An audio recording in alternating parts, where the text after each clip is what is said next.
A very good morning student। आज हम लोग डिस्कस करेंगे coordination compound. Coordination compound first of all समझने से पहले हम लोग समझ लेते हैं कि इसका एप्लीकेशन कहाँ कहाँ पर है। ठीक है, why we study coordination compound. और कोऑर्डिनेशन कंपाउंड का बहुत बड़ा एप्लीकेशन है हम लोग की डे टू डे लाइफ में, अपनी बॉडीज़ में। The coordination compound are also known as complex compound. ठीक है, और कोऑर्डिनेशन कॉम्प्लेक्स, तो इसके कई नाम हैं। That is coordination compound is also known as complex compound. ठीक है, इसको हम लोग कॉम्प्लेक्स कंपाउंड भी बोलेंगे और कोऑर्डिनेट कॉम्प्लेक्स भी बोलते हैं। ठीक है, कोऑर्डिनेट कोऑर्डिनेट कॉम्प्लेक्स भी कहेंगे। ठीक है, तो कहीं पे कोऑर्डिनेट कॉम्प्लेक्स भी इसकी हम लोग इसको कॉल करेंगे, और कहीं पे कॉम्प्लेक्स कंपाउंड। तो कंफ्यूज नहीं होना कि ये सब अलग अलग कंपाउंड तो नहीं है, नहीं, दे ऑल आर सेम। इसका बहुत बड़ा एप्लीकेशन है डे टू डे लाइफ में। दैट इज द, ये पता है किस चीज़ का स्ट्रक्चर है? This is the structure of blood. ठीक है, और ये जो है क्लोरोफिल, प्लांट में जो लीफ के अंदर जो ग्रीन कलर का पिगमेंट है जिससे वो खाना बनाते हैं, दैट इज योर क्लोरोफिल। और पता है इन दोनों में डिफरेंस कुछ भी नहीं है, सिर्फ सेंट्रल मेटल आयन का डिफरेंस होता है। देखो ये ओवरऑल स्ट्रक्चर जो होता है वो टोटली सेम है। यहाँ पे सिर्फ मैग्नीशियम में हम लोगों का मेटल प्रेजेंट है, और यहाँ पर हम लोगों का प्रेजेंट है आयरन प्रेजेंट है। ठीक है, बहुत, इन दोनों में बहुत ज़्यादा सिमिलैरिटी है ब्लड और क्लोरोफिल में। इसी आयरन के प्रेजेंस के होने की वजह से the bloods are red in colour, और यहाँ पे मैग्नीशियम के प्रेजेंट होने की वजह से chlorophylls are green in colour, leaves are green in colour. ठीक है, ये इंपॉर्टेंट। तो these are the examples of coordinate complex और कोऑर्डिनेशन कंपाउंड। ठीक है, तो ये है, ये दोनों कोऑर्डिनेशन कंपाउंड है। ठीक है, और भी ऐसे कंपोनेंट्स मिलेंगे। ठीक है, तो कोऑर्डिनेशन कंपाउंड की डेफिनेशन हम लोग की बनती है, कोऑर्डिनेशन कंपाउंड की डेफिनेशन है that is the coordination compound contains a central metal atom. ठीक है, एक सेंट्रल मेटल एटम होगा which is surrounded by oppositely charge ion और न्यूट्रल मॉलिक्यूल। मतलब कि अगर हम यहाँ पर देखेंगे तो central metal ion coordination compound जो होगा, coordination compound is something like this. ये कुछ इस तरीके से होगा, और ये क्या करेगा, सेंटर में हम लोग के पास मेटल प्रेजेंट होगा। ठीक है, सेंटर में वी हैव अ मेटल, यहाँ पे हम लोगों का मेटल प्रेजेंट होगा। ये जो सेंटर का पोर्शन है 3D में ये है, और यहाँ पे जितने भी होंगे ये यहाँ पे लिगेंड हो जाएगा, यहाँ पे लिगेंड, यहाँ पे लिगेंड, यहाँ पे लिगेंड, यहाँ पे लिगेंड, और यहाँ पे लिगेंड। ठीक है, this is the overall structure of a coordination compound कि हमें मेटल हमेशा सेंटर में प्रेजेंट होगा, और लिगेंड उसके चारों तरफ सराउंड किए हुए होंगे। ठीक है, लिगेंड क्या करेंगे, उसको चारों तरफ सराउंड किए होंगे। ठीक है, उसी को हम लोग कहते हैं कोऑर्डिनेशन कंपाउंड। अब हाउ इट फॉर्म, ठीक है, ये तो हो गया। तो कोऑर्डिनेशन कंपाउंड की डेफिनेशन ये बन गई कि coordination compound that contains a central metal atom और ion surrounded by a number of oppositely charge ions. ठीक है, और उसी को हम लोग कहते हैं, जो ऑपोजिटिवली चार्ज आयन होते हैं वो they are called as ligand. ठीक है, और they do not dissociate into simple ion when dissolve in water. बहुत इंपॉर्टेंट कैरेक्टरिस्टिक्स है कि ये जैसे ही पानी में डिसॉल्व करेंगे ये डिसोसिएट नहीं होंगे। ठीक है, तो कोऑर्डिनेशन कंपाउंड उसी को कहते हैं। ठीक है, कि कोऑर्डिनेशन कंपाउंड वो कंपाउंड है जिसमें कि सेंट्रल मेटल एटम सेंटर में प्रेजेंट होगा और सराउंडेड बाय लिगेंड, और जिसको हम पानी में डिसॉल्व करेंगे तो वो डिसॉल्व भी नहीं होगा। तो why these things are occurring, क्यों हो रही है सारी चीज़ें? एक्चुअली ये स्टडी स्टार्ट की गई थी बाय वर्नर, अल्फ्रेड वर्नर। इन्होंने स्टार्ट किया था, इसके ऊपर स्टडी करना स्टार्ट किया था, और अल्फ्रेड वर्नर ने 1892 में इनको ऑनर दिया गया था। ही इन्हीं को कहा गया था फादर ऑफ कोऑर्डिनेशन केमिस्ट्री। इन्होंने ही स्टार्ट किया था इसकी स्टडी। तो he is also known as father of coordination, note down कर लेना, is known as the father of coordination chemistry. अगर ये नहीं बताते कि कोऑर्डिनेशन कंपाउंड क्या है, इन्होंने क्या ऑब्जर्व किया कि जब हम लोग लोअर क्लासेस में पढ़ते हैं नॉर्मली, तो हम लोग के पास कौन कौन से कंपाउंड्स होते हैं, आयनिक कंपाउंड होते हैं, ठीक है, आयनिक कंपाउंड होते हैं, कोवेलेंट कंपाउंड हम लोगों ने कंपाउंड पढ़ा है, ठीक है, आयनिक कंपाउंड, कोवेलेंट कंपाउंड, ला एक और तरह का कंपाउंड निकल कर आया, that is your coordinate compound. ठीक है, तो कोऑर्डिनेट कंपाउंड ने हम लोगों ने छोटा सा एग्जांपल देखा था, ठीक है, जैसे कि कौन कौन से एग्जांपल है हम लोगों के पास कोऑर्डिनेट कंपाउंड में, हाइड्रोनियम आयन H3O प्लस, है ना, hydronium ion, ammonium ion NH4 plus, ठीक है, वहां पे भी क्या हो रहा था, एक जिसके पास में लोन पेयर है वो डोनेट करा रहा था, ठीक है। तो यहाँ पे वर्नर ने क्या किया, वर्नर स्टडी कर रहे थे, इसी पे स्टडी कर रहे थे कि हम लोगों के पास आयनिक कंपाउंड के साथ साथ कुछ और ऐसे कंपाउंड है जो कि आगे चल के बड़े कंपाउंड बना रहे हैं, और उसी कंपाउंड को हम लोग कह रहे हैं कॉम्प्लेक्स कंपाउंड, ठीक है। तो Werner was able to explain the nature of the bonding in complexes, वही चीज मैं कह रही हूँ जो कि यहाँ पे बता रहा है, ठीक है। एंड द पोस्टुलेट्स, यहाँ से उनकी पोस्टुलेट्स शुरू होते हैं, कुछ पॉइंट्स उन्होंने दिया था, ठीक है। तो the points are known as the postulates. तो पोस्टुलेट्स उन्होंने दिया था कि मेटल जो है, जब यहाँ पे देखा उन्होंने तो दो तरीके की वैलेंसी उन्हें दिखी, एक प्राइमरी वैलेंसी और एक सेकेंडरी वैलेंसी, ठीक है, primary valency and secondary valency.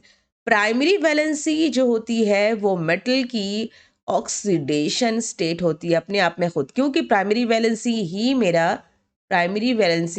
ही क्या है, हम लोग की ऑक्सीडेशन स्टेट है। कोई भी कंपाउंड बन रहा है, पहले आयनिक कंपाउंड बन रहा है, तो आयनिक कंपाउंड में ऑक्सीडेशन स्टेट के थ्रू, क्लास 11 में पढ़ा है ना ऑक्सीडेशन स्टेट, ठीक है। तो ये CrCl3 है, PdCl2 है, जब ये कंपाउंड बन रहे हैं तो इसमें ऑक्सीडेशन स्टेट शो कर रहा है, और ये आयोनाइजेबल होता है, जैसे ही पानी में डालेंगे तो ये डिसॉल्व कर जाएंगे, this valence are normally ionisable, ठीक है। Now come to the secondary valency. Secondary valency क्या है, यहाँ पे ये नॉन आयोनाइजेबल है, ये आयोनाइज नहीं होंगे, टूटेंगे नहीं पानी में, ठीक है, पानी में। और उसके बाद में इनकी जो वैलेंसी होगी ये another type of valency show करेगी, और इस वैलेंसी को हम लोग कहते हैं कोऑर्डिनेशन कंपाउंड, ठीक है, इनको हम लोग कहते हैं कोऑर्डिनेशन कंपाउंड।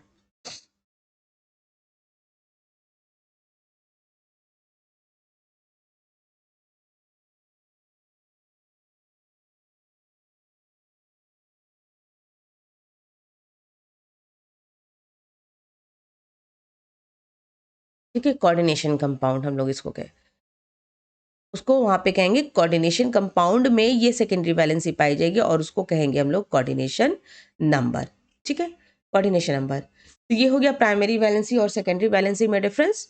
हम्म तो ये अल्फ्रेड वर्नर ने स्टडी किया था, इसी को हम लोग वर्नर थ्योरी भी कहते हैं, और ठीक है, वर्नर थ्योरी भी कहेंगे उनके नाम से, और he is the father of coordination chemistry, ठीक है, 1892 में।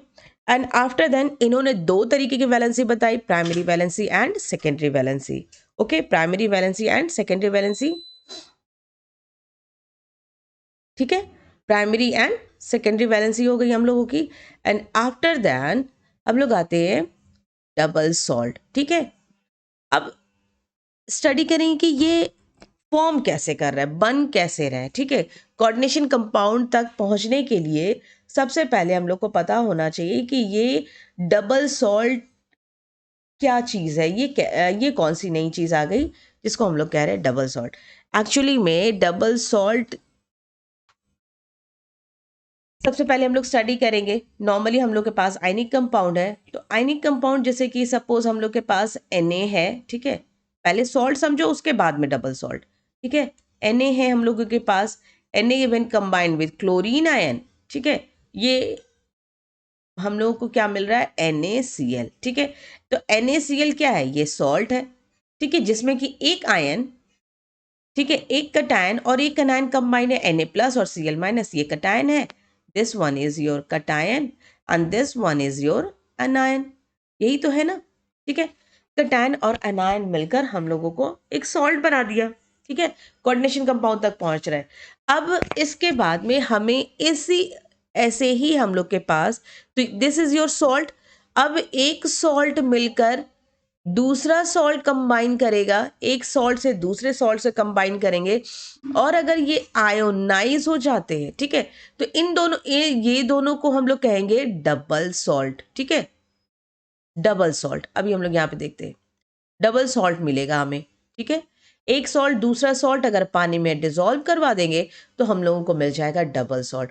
और यही डबल सॉल्ट अगर पानी में आयोनाइज कर जाते हैं, ठीक है, डबल सॉल्ट की प्रॉपर्टी यही है कि अगर ये आयोनाइज कर, यहाँ पे हमें सॉल्ट मिला है और अगर ये आयोनाइज कर जाते हैं तो इनको तो डबल सॉल्ट की कैटेगरी में ही रखा जाएगा, अगर ये वाटर में आयोनाइज कर जाते हैं। ठीक है, तो इनको हम डबल सॉल्ट की कैटेगरी में ही रखेंगे।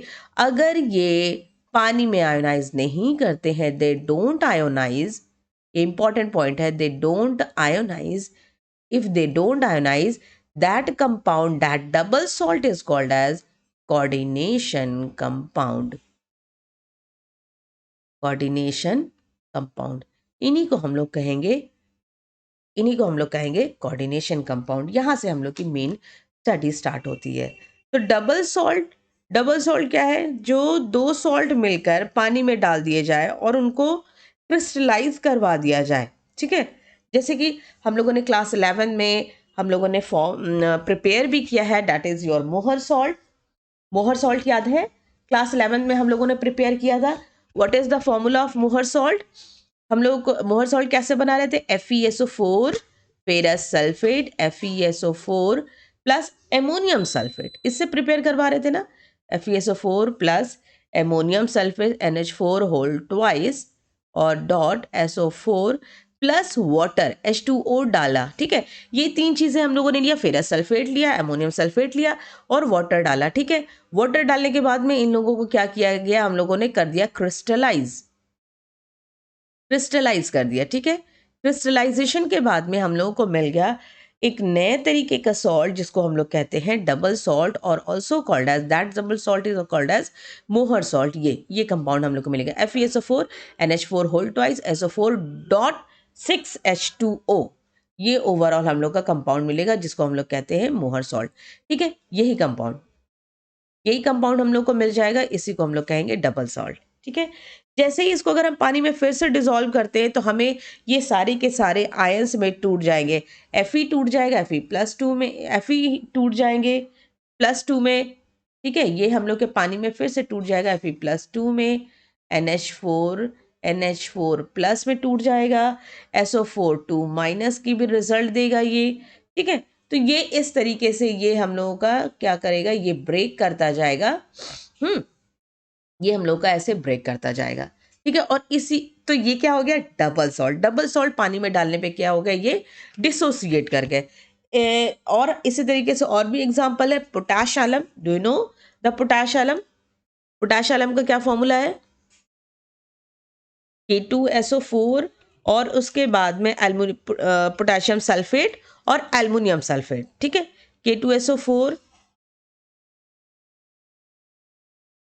K2SO4 dot Al2SO4 whole thrice dot 24H2O, इसको कहते हैं हम लोग पोटाश एलम। ठीक है, ये भी ये पोटेशियम सल्फेट और एल्युमिनियम सल्फेट और वाटर के कॉम्बिनेशन से फिर क्रिस्टलाइज करवाएंगे तो हमें मिल जाता है पोटाश एलम, इनको भी हम लोग डबल सॉल्ट कहते हैं। ठीक है, तो ये हो गया हम लोगों का डबल सॉल्ट।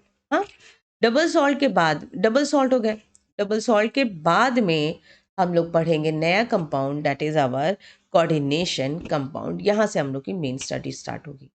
ठीक है, what is the time now. ठीक है, आफ्टर देन हम लोग इसको नेक्स्ट क्लास में स्टडी करते हैं। Till then take care and be safe and good bye.